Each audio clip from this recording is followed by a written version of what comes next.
আর এই রাস্তাটা এই একটা বাড়ি পুরাতন, কেউ নাই এই বাড়িতেও, ভাঙা ভাঙা বাড়ি।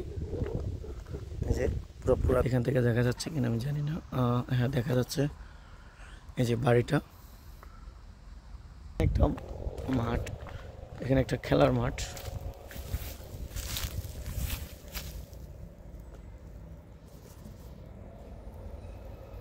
হ্যালো ভিউয়ার্স, আসসালামু আলাইকুম। আজ আমি চলে আসছি পর্তুগালে একটা পুরাতন জমিদার বাড়ি এক্সপ্লোর করার জন্য, যেটা আমার বাসা থেকে প্রায় 5 কিলোমিটার দূরে। আমি এখন কিছুটা পাহাড়ের উপরে আছি, আমি পুরো সিঁড়ি বাইবে উপর দিকে উঠতে হয়। দেখেন আমি এখন যেখানে দাঁড়িয়ে আছি, দেখেন কিছুটা পাহাড়ের উপর। এই যে সামনের রাস্তা গেছে, এখানে আসলে দূরে আমি একটা যে দেখায়, ওই যে দূরে জমিদার বাড়ি দেখা যাচ্ছে, বর্তমানে জমিদার বাড়ি সেটা দেখা যাচ্ছে। আর আমার আশেপাশে নীরবতা, শুনশান সবই। তো আমি আজকে চলে আসছি মার্চেস তাপাদাতে। আমি আজকে যে পুরাতন বাড়িটা এক্সপ্লোর করব, যেটা একটা জমিদার বাড়ি ছিল। এটা 1765 সালে সিন্তাস শহরের যে মার্চেস একটা এলাকা আছে, এরিয়া, ওই এরিয়ার প্রাণকেন্দ্রে এই জমিদার বাড়িটি স্থাপন করা হয় পম্বেল মার্কেস কর্তৃক। কিন্তু সে প্রায় 204 বছরেরও বেশি পুরাতন এই বাড়িটা। এটা এখন পুরা ধরতে গেলে অকেজো অবস্থায় পড়ে আছে, কেউ থাকে না, তাদের পূর্বপুরুষ এখন কেউ নাই এখানে। তো গেট, বাড়িটার 2টা গেট থাকে, এখানে একটা গেট, এখানে একটা ম্যাপ দেওয়া আছে। কেউ নাই পুরা। এই যে এটা একটা মাঠ পুরা। এখানে তারা আগের রাজারা, জমিদাররা এখানে তাদের সময় কাটাইতো। বাট এটা এখন পুরা গাছপালা ভরে, এখন এটা যত্ন নেই না দেখি এটা এই অবস্থা। সামনে একটা ওই যে গির্জার মতো খ্রিস্টানদের দেখা যাচ্ছে, সেখানে তারা তাদের যে উপাসনালয়, তারা যে প্রার্থনা করতো, এখানে তারা পুরা নীরবতা। এই তো বন্ধ এটা, এই যে মেইন গেট হলো এটা, এই গেট দিয়ে ঢুকতে হয়, সেটা মনে হচ্ছে বন্ধ করে দিছে, কারণ এখানে চুরি হয়। এখানে নাকি অনেক কিছু আছে ভিতরে, দামি দামি জিনিস, সেগুলো নাকি চুরি হয়, এই কারণে মনে হচ্ছে বন্ধ করে দিয়েছে। এই যে সামনে যে খ্রিস্টানদের উপাসনালয়ের যে চিহ্নটা,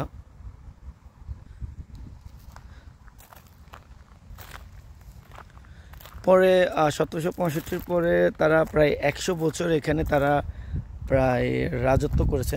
পরে তারা 2000 সালের 1950-এর পর থেকে তারা আর এখানে থাকে না। সো আজকে 70-80 বছর এই বাড়িটা এভাবে পড়ে আছে এখানে। এই যে ভিতরে আমি দেখাতে, সেটা ঢোকার কোনো মনে হয় এটা কি গেট না, তো বন্ধ। এই যে মেইন বাড়ি হলো এই যে এটা, আসলে এটা এখন গাছপালার কারণে বোঝা যাচ্ছে না, আমি একটু জুম করে। এইটা হলো বাড়ি, এটা হলো বাড়ি, রাজার বাড়ি। এগুলো এই যে এগুলো দেখতে পাচ্ছেন, এগুলো হলো তাদের প্রজারা থাকতো। ভিতরে আরও আছে, আসলে আমি দেখাতে পারছি না কারণ কাছে যাওয়া যাচ্ছে না এখান থেকে। অনেক জঙ্গল, ঘাস, আসলে সাপেরও ভয় থাকতে পারে। যে বাড়িটা আগে উন্মুক্ত ছিল, বাট এখন কেন উন্মুক্ত নাই আমি জানি না।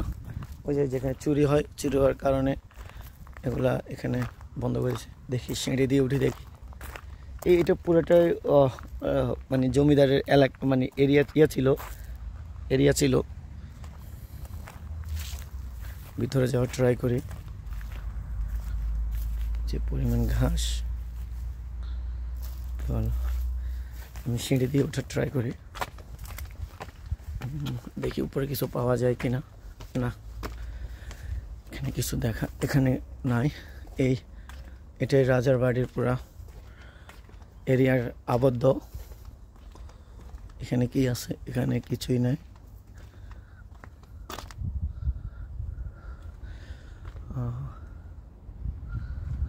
পুরাটা আমার আশেপাশে একটা মানুষও নাই, ভয়ও কাজ করতেছে এখানে।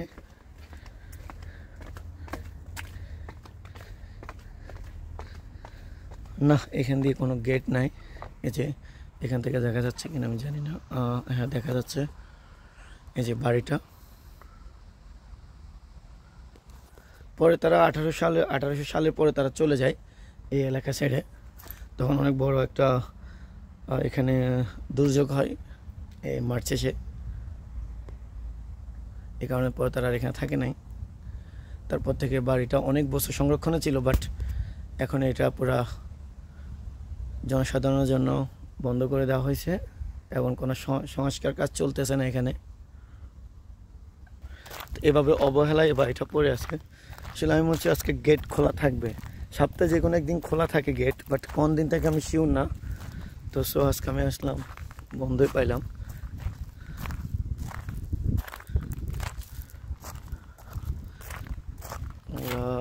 নীরবতা।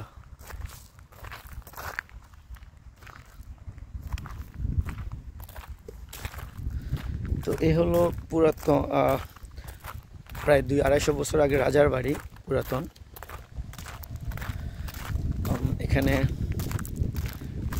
আগে এটা ফ্রি ছিল, যারা জনসাধারণ ছিল তাদের জন্য ফ্রি ছিল, বাট এখন এটা নাই। এটা ছিল যারা অভ্যর্থনা দিত, তারা এখানে মানে যে দারোয়ান বলে যাদেরকে, গার্ড, তারা এখানে থাকতো এই জায়গাটায়। এটা এখন বন্ধ। আর এই পাশে রাজার মানে জমিদার যে নাতি পুতি যারা, তারা খেলাধুলা করতো, তাদের জন্য এখানে অনেক কিছু ছিল, বাট এখন নাই। এখানে তারা উপাসনা করতো, এখানে আসি, সেটাও নাই।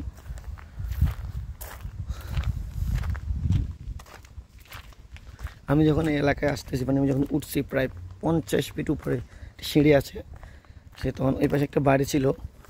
তখন এই কুকুর ঘিয়ে ঘিয়ে করতেছিল, ভয় পাইছিলাম আসলে অনেক।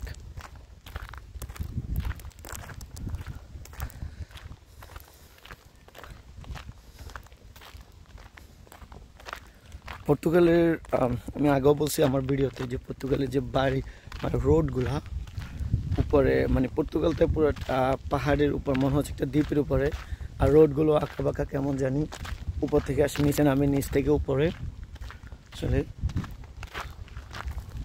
এখানে আমি কোথায় আছি, আর বিল্ডিংগুলো কত নিচে।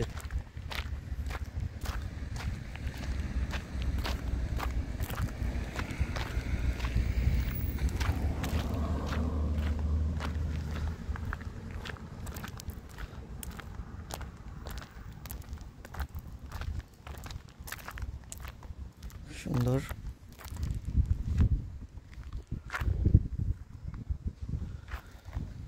এই রাস্তাটা, এটা হলো পার্কও লেখা আছে এখানে, মানে পার্ক। আর এই রাস্তাটা, এই একটা বাড়ি পুরাতন, কেউ নাই এই বাড়িতেও, ভাঙা ভুঙ্গা বাড়ি। এই যে পুরো পুরাতন মনে হচ্ছে, প্রায় 150-200 বছর আগে থেকে এ বাড়িতে কেউ থাকে না।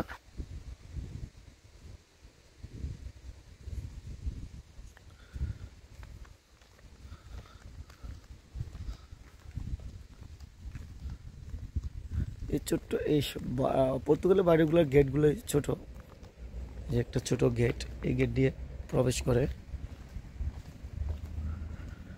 এই রাস্তাটা দেখেন নিচে দিয়ে নেমে গেছে, এখান দিয়ে নেমে গিয়ে ঘুরে গিয়ে নিচে দিয়ে নেমে যাবে। এটা আমি যে রোড দিয়ে উঠছি সেটা অনেক নিচে দিয়ে নামে।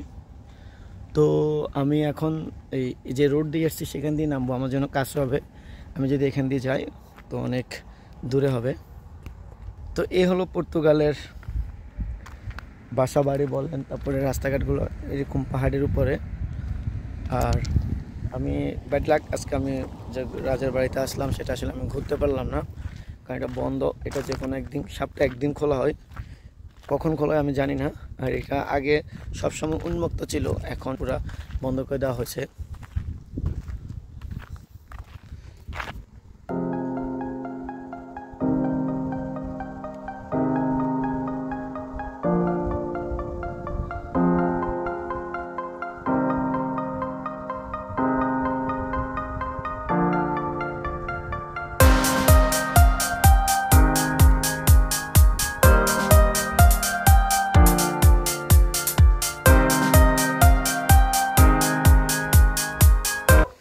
এই যে আমি প্রায় মনে হয় 1-150টা সিঁড়ি ফেলে আসছি। এই যে এখন সিঁড়ি নামতেছি অনেক উপরে। এই যে রোড, আমি যে বললাম ওই রোডটা ওইখান দিয়ে ঘুরে নিচে দিয়ে নেমে গেছে। এই যে সিঁড়ি দেখা যাচ্ছে, উপরে গাড়ি দেখা যাচ্ছে। ও বাবা, এই যে রাস্তা নিচের দিকে একদম নেমে গেছে।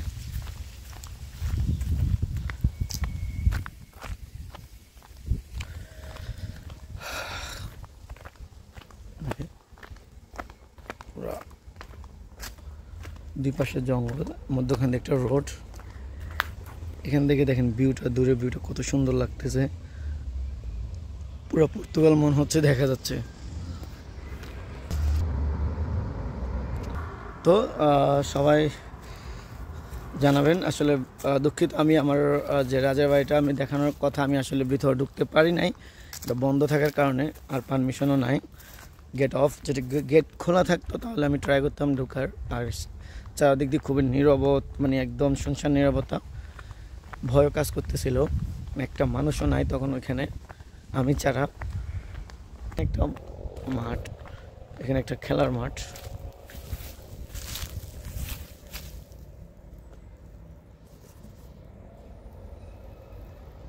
অনেক বড় একটা মাঠ। তো যাই হোক, সবাই ভালো থাকবেন। নতুন কোনো ব্লগে আবার কথা হবে। তো যদি রাজাবাড়ি সম্পর্কে কোনো কিছু জানতে হয় আমার কমেন্ট বক্সে কমেন্ট করবেন, উত্তর দেওয়ার ট্রাই করব। তো সবাই ভালো থাকবেন। আসসালামু আলাইকুম।